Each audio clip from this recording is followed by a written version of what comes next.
Please subscribe. Hello students, आज हम लोग दर्शन शास्त्र ऑनर्स के विद्यार्थी के लिए पार्ट 2 वाले का पेपर 4 पढ़ेंगे। उसमें से क्वेश्चन आंसर के रूप में हम लोग पढ़ रहे हैं। तो आज हम लोग पढ़ेंगे बर्कले की ज्ञान मीमांसा। क्वेश्चन आता है कि बर्कले की ज्ञान मीमांसा की व्याख्या करें, अथवा ऐसे आता है कि एक्सप्लेन बर्कलेज एपिस्टेमोलॉजी। बर्कले का एपिस्टेमोलॉजी क्या है, कैसा है, उसका वर्णन करना है। तो बर्कले की ज्ञान मीमांसा क्या है, ज्ञान के बारे में बर्कले का क्या सिद्धांत है, ज्ञान कैसे होता है, क्या होता है। तो मनुष्य में ईश्वर ने ज्ञान शक्तियों के समुचित विकास और प्रयोग की क्षमता दी है।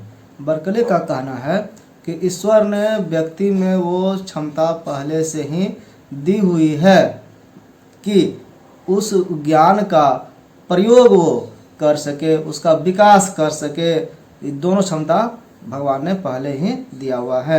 मनुष्य कभी कभी अपने पथ से भटक जाता है। जो ईश्वरीय रास्ता बताया गया है, जो ईश्वर ने अपने प्रेरणा माइंड में भर दिया है पहले से बाय बर्थ, उससे कभी कभी मनुष्य भटक जाता है, लेकिन जनरली लोग वही करता है और इतनी धूल उड़ा देता है कि उसका पथ उससे ओझल हो जाता है। कभी कभी मनुष्य जो है रास्ते से भटक जाता है और भटक कर फिर संभल नहीं पाता है, उसको सही रास्ता फिर से दिखाई नहीं पड़ने लगता है। इसीलिए यहाँ एक तुलना दिया गया है कि वो इतना वो हो जाता है भटक करके, इतने खुद ही अपने पैरों से बवंडर जैसा या धूल को उड़ा देता है कि धूल में छिप जाता है कि रास्ता इधर है कि इधर है। जैसे कि अंधेरे घर में व्यक्ति को रास्ता नहीं पता चलता है, गेट किधर है पता नहीं चलता है, उसी तरह से धुंध से घिरे व्यक्ति को रोड किधर जा रहा है ये पता नहीं चल पाता है। ज्ञान जो है, ज्ञान के बारे में कहते हैं बर्कले कि प्रत्ययों से, आत्मा से अथवा संबंधों का संभव है। ज्ञान कैसे हो सकता है, किसका होता है, तो प्रत्ययों का होता है और आत्मा का होता है। दो तरह का ज्ञान हो सकता है, इनके बीच के संबंध के द्वारा ये ज्ञान संभव है। तो कह रहे हैं कि प्रत्येक के बारे में क्या कह रहे हैं ये कि प्रत्येक का ज्ञान संवेदना से होता है, संवेदन या फिर स्वसंवेदन से होता है। प्रत्यय जो है उसका ज्ञान संवेदन से होता है, सेंस से होता है। संवेदन तथा स्वसंवेदन से मिले हुए प्रत्यय जो होते हैं, इससे जो प्राप्त प्रत्यय होते हैं वो हमारी इच्छा से स्वतंत्र होते हैं। हम सामने जो देख रहे हैं, तो सामने जो दिख रहा है वो हमारे इच्छा से सामने वस्तु नहीं है। जो वस्तु हमारे आँखों के सामने आ जाता है वो हमको दिख जाता है। हम ऐसा नहीं कर सकते कि इस वस्तु को नहीं देखें, सामने आएगा तो वो दिखेगा ही। हम कान को इस तरह से नहीं कर सकते कि कोई बोलेगा तो हम सुने नहीं, कान खुला है तो सुनेंगे ही। तो ये सेंस ऑर्गन जो है ये अपना काम इनडायरेक्टली डायरेक्टली करते रहता है। हम उसको अपने इच्छा से संवेदना प्राप्त नहीं करते हैं। ये कहा जा रहा है कि संवेदन तथा स्वसंवेदन से मिले हुए प्रत्यय जो होते हैं वो हमारी इच्छा से स्वतंत्र हैं, हमारी इच्छा से बंधे हुए नहीं हैं। जब मैं दिन में अपनी आंखें खोलता हूँ, दिन में खोल रहा हूँ, चूँकि रात में अगर आँख खोलूँगा तो अंधेरा में कुछ दिखाई नहीं पड़ेगा अगर बिजली लाइट नहीं है। तो अभी के समय में तो लाइट है, तो रात का अंधेरा कहने का मतलब होता था, रात मतलब जब लाइट नहीं हो, जब दिखाने की कुछ व्यवस्था नहीं हो, प्रकाश का स्रोत नहीं हो। अभी कृत्रिम प्रकाश है हमारे सामने तो हम देख पाते हैं दिन के तरह ही, लेकिन यहाँ पर वो बात नहीं कही गई है, उसको ऐसे ही समझिए। और जब दिन की बात कह रहा हो तो दिन का अर्थ है कि प्रकाशित, प्रकाश से परिपूर्ण वो स्पेस, वो जगह जहाँ पर प्रकाश पड़ रहा हो। जैसे अभी रात भी है तो भी प्रकाश है, तो दिन की तरह काम हम लोग कर रहे हैं, देख पा रहे हैं, सेंस ऑर्गन हमारा काम करता है। तो इस यहाँ पर लिखा है कि जब मैं दिन में अपनी आंखें खोलता हूँ, मतलब प्रकाशित जगह पर, तो यह मेरे बस की बात नहीं होती है कि मैं देखूं या न देखूं। आँख खोला तो आँख के सामने जो भी आएगा वो दिखेगा ही। संवेदन और स्वसंवेदन से मिले प्रत्ययों में ईश्वर ही व्यवस्था और क्रमिकता कायम रखता है। तो हम जो भी देख रहे हैं इस सारा माइंड में हमारा स्टोर होता है, तो वो कैसे क्रम से क्रमिक रूप से सजा हुआ रहता है माइंड में, कैसे, ये कौन करता है? हम तो करते नहीं हैं। हम अपनी इच्छा से, तो जैसे हम रूम में सजावट करते हैं, लाइब्रेरी में बुक को रखते हैं, मेडिकल दुकान में मेडिसिन को रखते हैं, तो जो भी हम लोग क्रम से उसको सजा करके रखते हैं, उसका बिब्लियोग्राफी बनाते हैं, जो भी हम करते हैं कि ऐसे व्यवस्था में उसको रखते हैं कि एक बार हम उठाएं तो हमको वही चीज़ मिले, हम जहाँ जाएं हमको वही चीज़ मिले, हमको खोजना नहीं पड़े। उसके लिए हम अल्फ़ाबेटिकल या और भी कई तरह की पद्धतियाँ हैं, उसका हम प्रयोग करते हैं। लेकिन संवेदना के द्वारा जितनी वस्तुएं, जितना ज्ञान हमको हमारे अंदर आता है बाहर की दुनिया से, तो उसका कौन हिसाब रखता है माइंड में, कौन उसको यथास्थान उसको क्रमिक रूप से सजाता है। जैसे कि एक व्यक्ति रमेश है, रमेश से आज हम मिले तो उनसे जो बात हुई 2 महीने बाद मिलेंगे, फिर जो बात होगी तो वो रमेश के साथ ही अटैच करके वो बस ज्ञान जो है वो बात है कैसे रखा जाता है। ये कहानी कह रहे हैं कि माइंड में भी जो है एक व्यक्ति से जुड़ा हुआ विभिन्न तिथियों में, विभिन्न दिवसों में अलग अलग बातों को एक जगह कैसे संकलित किया जा सकता है, कैसे हो रहा है। तो ये कहा गया कि ये व्यवस्था जो है ईश्वर करता है। ईश्वर क्या है? ईश्वर ज्ञाता है। ईश्वर ही सब कुछ ज्ञान करने वाला साधन है, ईश्वर ही सब कुछ जानता है, ईश्वर ही ज्ञाता है। इस कारण सारे संवेदन से मिले प्रत्ययों में ईश्वर ही व्यवस्था और क्रमिकता कायम करता है। मुख्य ज्ञाता जो है वो ईश्वर है, इसीलिए ईश्वर ही वो क्रमिकता को कायम करता है और उस व्यवस्था को बना के रखता है। इस कारण सारे संवेदन जो हैं स्वसंवेदन से प्राप्त प्रत्यय ज्ञाता सापेक्ष है। ज्ञाता के अनुसार सब कुछ प्रत्यय हमको मिलता है, इसका यह अर्थ होता है, क्योंकि जानने वाला कोई है जो इसको सजा के रखता है। सजा के रखने का मतलब ही है कि कोई ज्ञाता है और इस ज्ञान को क्रम से रखता है, उस ज्ञान को जो है यथा स्थान उसको जगह देता है। कार्य कारण का नियम, आकर्षण का नियम, यंत्रवाद, गणित आदि के विषय में ज्ञाता से पृथक करके सोचना संभव नहीं है। हम अगर इन सब बातों का कोई कार्य कारण नियम है तो इन सारे जितने भी नियम हैं तो इसको कोई जानने वाला तो चाहिए जो इसका डिस्कशन करे, जो इसको साबित करे, जो इसको प्रूफ करे। जो जिसने इसको खोजा, तो जिसने खोजा वो ज्ञाता है। अगर हम कहें कि बिना किसी ज्ञाता के ये नियम है तो मुश्किल है, ऐसा संभव नहीं है। देश काल आदि सब ज्ञाता के मन में है। देश यानी स्पेस जो है जगह है, और काल यानी समय से संबंधित जो भी बात है, इन घटनाओं को जो कैसे कब हो रहा है, कहाँ हो रहा है, ये सब संबंध जो है कहाँ से है, तो ज्ञाता से संबंधित है। और ज्ञाता के किससे संबंधित है? तो ज्ञाता के मन से संबंधित है। ज्ञाता अपने मन में इसको व्यवस्थित करता है। तो ये प्रत्यय की कहानी हुई। आत्मा की कहानी क्या बरकले कहते हैं? आत्माओं और जीवों का ज्ञान जो है, इसका क्या अर्थ है? आत्मा प्रत्ययों का आधार द्रव्य है। तो प्रत्यय जो आता है तो प्रत्यय का आधार द्रव्य यानी किसमें प्रत्यय है, तो वो आत्मा में है। ये आधार यानी बेस मान करके आत्मा को साबित किया गया है। यदि यह न रहे तो प्रत्यय कैसे रहे? आधार ही नहीं होगा तो बिल्डिंग नहीं रह सकता है।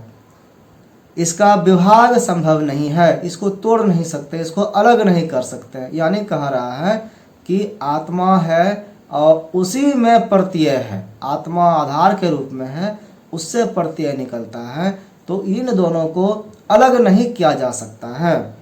ऐसी आत्मा दो प्रकार की होती है। एक आत्मा होता है जीव आत्मा और एक आत्मा होता है परमात्मा। तो दो तरह के आत्माओं का यहाँ पर विवरण मिलता है बरकले के दर्शन में। जीवात्मा के विषय में बरकले का कहना है कि इसका पूर्ण ज्ञान संभव है। हम जीवात्मा का ज्ञान प्राप्त कर सकते हैं पूरी तरह से, ये संभव है, किंतु इसे हम प्रत्ययों के द्वारा नहीं जान सकते। सारे जो भी आत्मा है, जीवात्मा है, इनको हम प्रत्यय के माध्यम से पूरी तरह से नहीं जान सकते, थोड़ा बहुत जान सकते हैं। इसका जो है तब कैसे जान सकते हैं, तो बोलता है कि आत्मा का ज्ञान जो होता है वो सहज ज्ञान होता है, इंट्यूशन के द्वारा होता है, आंतरिक स्व अनुभूति होती है। इसको किसी अन्य गुणों को देख करके हम नहीं समझते हैं, नहीं पहचानते। प्रत्येक व्यक्ति यह महसूस करता है कि वह नहीं है या वह है।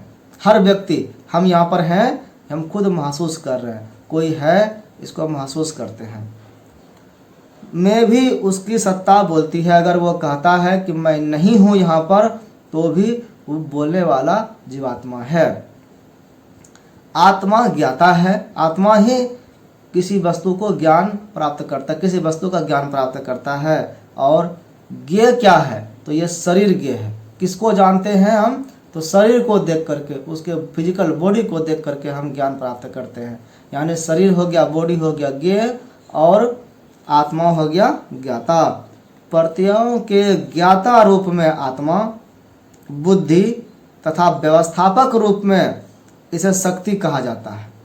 अब ज्ञाता के रूप में आत्मा को क्या कहा जाता है, तो बुद्धि। हम कहते हैं बुद्धि से हम जान गए, आत्मा को व्यवहारिक रूप में हम लोग कहते हैं बुद्धि से हम समझ गए।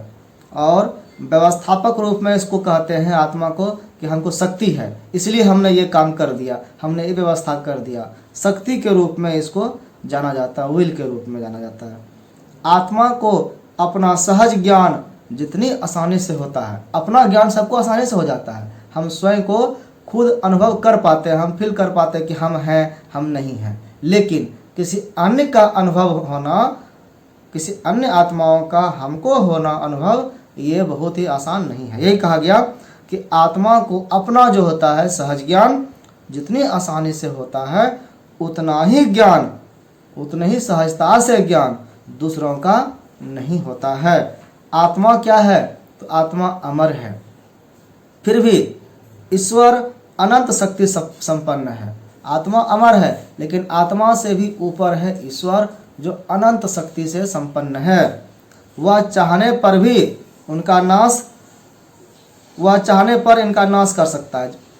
परमात्मा चाहे तो जीवात्मा का नाश कर सकता है, जीवात्मा का अंत कर सकता है, लेकिन ये भी अमर है। हम जनरली आत्मा को अमर ही मानते हैं, और परमात्मा तो अमर है ही, वो सर्वशक्तिमान है, सर्वशक्ति संपन्न है। ईश्वर प्रकृति का विधाता है। विधाता का मतलब कर्ता धर्ता। ईश्वर जो है इस प्रकृति को बनाने वाला, इस व्यवस्था को चलाने वाला, सब कुछ उसका मालिक है। वह संसार की रचना, उसका पालन और उसका नाश भी करने वाला है। ये ईश्वर हैं। उससे ही सारी प्रकृति आई है। जो भी विश्व में हमको ब्रह्मांड में दिखता है, ये सारी व्यवस्थाएं ईश्वर से ही आती है और उसमें ही स्थित है। ये ईश्वर से बाहर भी नहीं है, और उसमें ही इसका विलय भी हो जाएगा। और सारी जो ये प्रकृति है, इन सब का अंत जो होकर के ये सब ईश्वर में ही समाहित हो जाएगा। ईश्वर से ही निकल करके ईश्वर में ही समाहित हो जाता है। इसको एक उदाहरण के द्वारा हमारे भारत में बताया गया है कि मकड़े की जाल की तरह। मकड़े क्या करते हैं कि स्वयं अपने मुंह से जाल बनाते हैं, उस पर घूमते हैं, खेलते हैं, सोते हैं लटक करके, और जब मन भर जाता है तो उस खुद अपने ही बुने जाल को फिर वो खा जाता है। तो ऐसे ही ईश्वर को माना गया है कि ये ईश्वर जो है प्रकृति ब्रह्मांड का रचना करते हैं, इसका पालन पोषण करते हैं, फिर इसका नाश करते हैं और अपने में ही फिर मिला लेते हैं। तो उसने ही ऋतुओं को व्यवस्थित किया है। उसका ऐश्वर्य, उसकी सुंदरता और विराटता जो है, वो सब विश्व में जो दिख रहा है, ये है विश्व की अभिव्यक्ति, ईश्वर की ही अभिव्यक्ति है।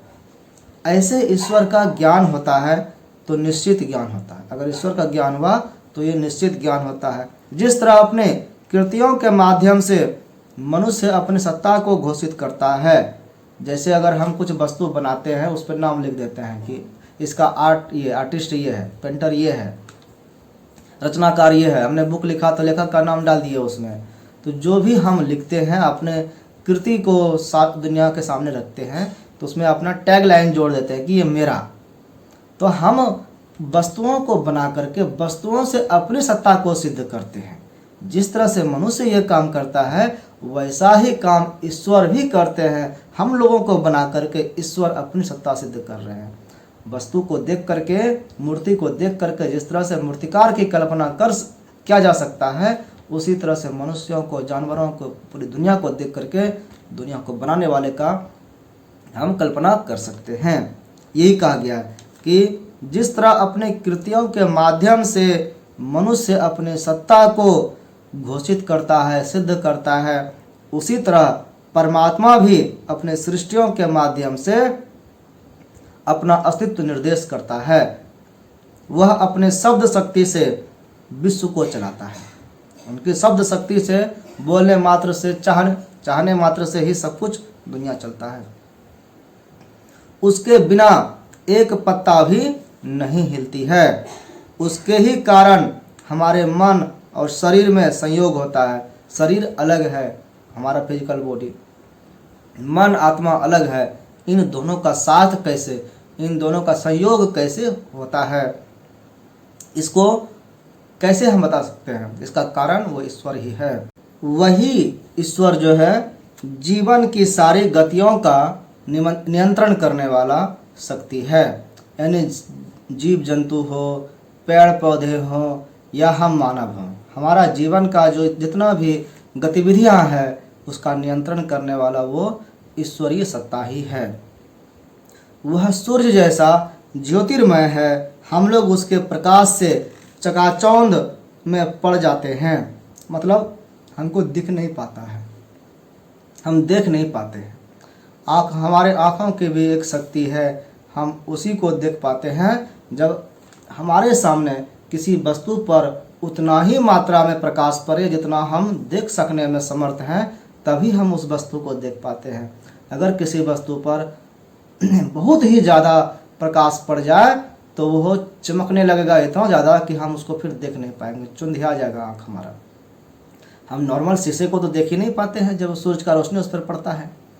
तो यही कहा गया कि वह परमात्मा जो है वो सूर्य जैसा ज्योतिर्मय है, उसको हम चकाचौंध में पढ़ करके देख नहीं पाते हैं।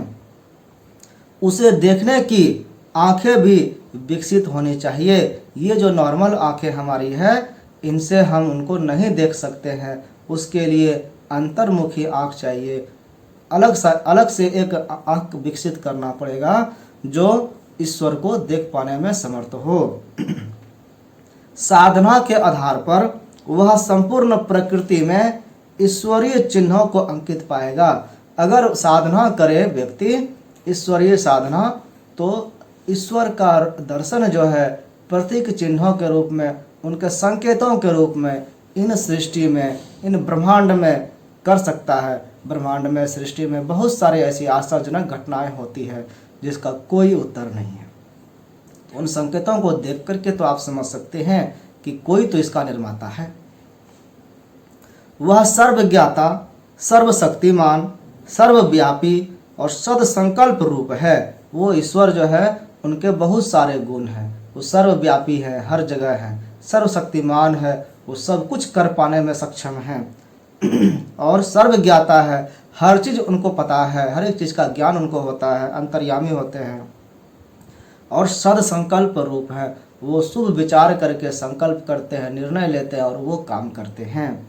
जीवन सुख दुख ईश्वर की जो है, जीवन में जो सुख दुख है वो सब ईश्वर की इच्छा स्वतंत्रता को घोषित करता है, यानी ईश्वर के इच्छा के अनुसार होता है। शुभ अशुभ, पाप और पुण्य का चरम मूल्य वही है, यानी ईश्वर के कारण ही सब कुछ होता है। उसकी कृपा दृष्टि सब जगह पर है। ईश्वर की जगह जो है हर जगह है, सब कुछ ईश्वर का ही है, तो उनकी दृष्टि भी हर जगह है। और वो सदसंकल्पित होते हैं तो उनकी कृपा दृष्टि भी हर जगह रहता है। उसका प्रत्यक्ष भी होता है और अनुमान भी होता है। मतलब ईश्वर को हम प्रत्यक्ष भी जान सकते हैं, सामने सामने इंद्रियों के द्वारा, और उसका अनुमान भी लगाया जा सकता है। संबंधों का ज्ञान कैसे होता है? तो स्वसंवेदन तथा संवेदन से मिले हुए प्रत्यय संबंधहीन होते हैं। संवेदना से जो प्रत्यय मिलता है उनमें अपने आप में कोई संबंध नहीं होता है। उनके बीच संबंध की योजना जब तक न होगी तब तक कोई निर्णय वाक्य कैसे बनेगा? हम कैसे उससे संबंधित करके कोई निर्णय देंगे, कोई फैसला सुनाएंगे, कोई कंक्लूजन निकालेंगे? कोई कंक्लूजन निकालने के लिए संबंध की व्याप्ति वाक्य की आवश्यकता होती है। जब तक वाक्य नहीं बनेगा तब तक ज्ञान कैसे बनेगा? हमको ज्ञान तब का कैसे होता है? इसका साधन है कि पहले से एक बेसिक ज्ञान हमको होता है, कुछ और दिखता है, इस ज्ञान से उसको संबंधित करते हैं, अब फिर उस ज्ञान को पक्का ज्ञान मानते हैं। तो यही कहा गया कि संवेदना से जो मिलता है, स्वसंवेदन से मिले या संवेदन से, तो वो उसका कोई संबंध नहीं होता है, तो वो फिर कैसे उससे कोई वाक्य नहीं बनेगा। वाक्य नहीं बनेगा तो उसको ज्ञान के रूप में कैसे हम मानेंगे? ज्ञान तो निर्णयों की समष्टि है, वो ग्रुप है। एक कई निर्णय मिलने के बाद एक ज्ञान होता है। संप्रतियों में संबंध योजना कौन करता है? तो स्वयं ईश्वर करता है। वो ईश्वर ही उनके बीच में संबंध जोड़ देता है। इसी संबंध योजना से वह विश्व को सत्य, शिव और सुंदर बना पाता है। विश्व सत्यम शिवम सुंदरम है, ऐसा ईश्वर बनाते हैं। और वो कैसे बनाते हैं? तो इन संबंध योजना से। ज्ञान के साधन के क्रम में सहज ज्ञान, जिसको इंट्यूटिव नॉलेज बोलते हैं, प्रत्यक्ष ज्ञान, परसेप्शन बोलते हैं, अनुमान, इन्फ्रेंस जिसको बोलते हैं, उपमान, कंपैरिजन जिसको बोलते हैं, तथा शब्द, ऑथोरिटी जिसको बोलते हैं, की चर्चा बर्कले करते हैं कि इन सब माध्यम से ज्ञान प्राप्त होता है। यानी ज्ञान के साधन ये सारे हैं। क्या क्या है? सहज ज्ञान, प्रत्यक्ष, अनुमान, उपमान और शब्द।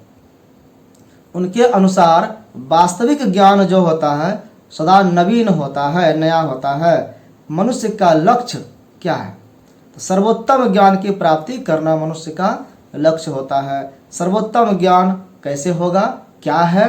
तो सर्वोत्तम ज्ञान जो है वो आत्मोपलब्धि है, यानी अपनी आत्मा की उपलब्धि हासिल कर लेना सर्वोत्तम ज्ञान है। और ईश्वर बोध है, ईश्वर का बोध हो जाए, यही सर्वोत्तम ज्ञान है। आप चाहे साइंस से कितनी भी प्रगति कर लें, कितना भी ज्ञान हासिल कर लें, वो ज्ञान साधारण ज्ञान ही है। सर्वोत्तम ज्ञान वो होता है जब अपने आप आत्मा की उपलब्धि को जान पाएंगे और ईश्वर का बोध हो पाएगा। जिसने अपने को पहचाना, जिसने दूसरों को पहचाना, अपने को पहले पहचानना, पहले खुद को पहचाना। लेकिन बहुत लोग क्या होते हैं, खुद को पहचान भी ले तो पहले पहचान नहीं पाते, पहचान लेते भी हैं तो दूसरे को नहीं पहचानते। क्यों? इसका मतलब है कि वो खुद को सच में नहीं पहचानता है। अगर जो खुद को सच में जान जाए तो पूरे दुनिया को वह अपना मानने लगता है। फिर उसके लिए कोई अपना, कोई पराया नहीं होता, उसके लिए सब बराबर होता है। तो यही कहा गया कि जिसने अपने को पहचाना, फिर जिसने दूसरों को पहचाना और जिसने फिर सबके पिता ईश्वर को पहचाना। हम खुद को जाने, पूरी दुनिया को अपना माने। क्यों? क्योंकि हम सबका पिता ईश्वर है, उनको जाने तब ना सच्चा ज्ञान कहेंगे। तब ये जो वो हो जाता है तो वैसे व्यक्ति को कहते हैं कि वो सच्चा ज्ञानी है। यानी बर्कले के अनुसार सच्चा ज्ञानी वही है जो खुद को, अन्य को और ईश्वर को भी पहचानता है। वस्तुतः बर्कले की ज्ञान मीमांसा लॉक के अनुभववाद पर अवलंबित है, आधारित है। तो इस तरह से हम लोग बर्कले की ज्ञान मीमांसा को पढ़े। आप सबने इतना समय दिया, आप सबका बहुत बहुत धन्यवाद।